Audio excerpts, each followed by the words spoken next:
Hi guys, I'm Rachel, Test Kitchen Manager here at the Feedfeed, and today we're making mussels in a kaffir lime and coconut broth.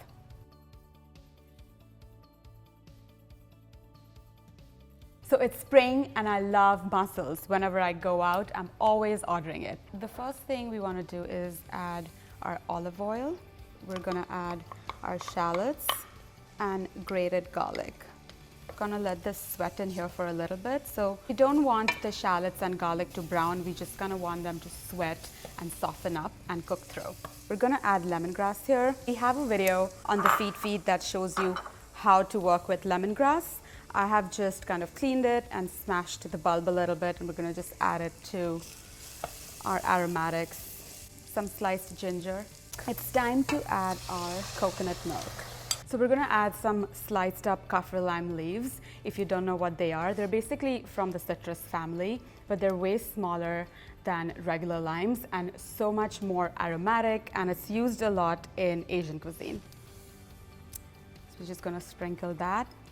And some Thai green chilies. I've added one chili because I wanna kind of keep the spice level mild here, but if you like spicy things, just add more.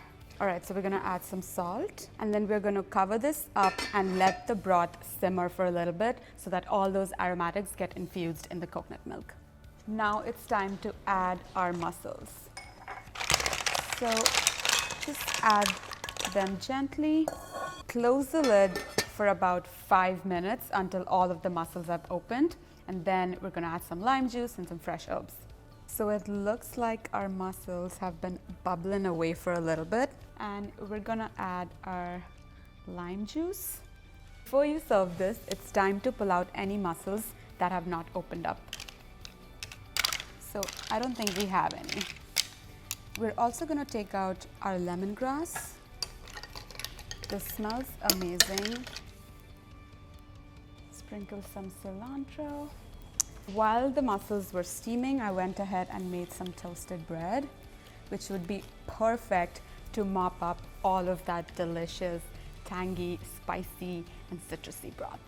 And that's it, guys. So this was an easy, delicious, 30-minute, perfect for spring recipe. I hope you'll make it. Tag us, tag Feedfeed, tag me, let us know what you're making, and I will see you again next time.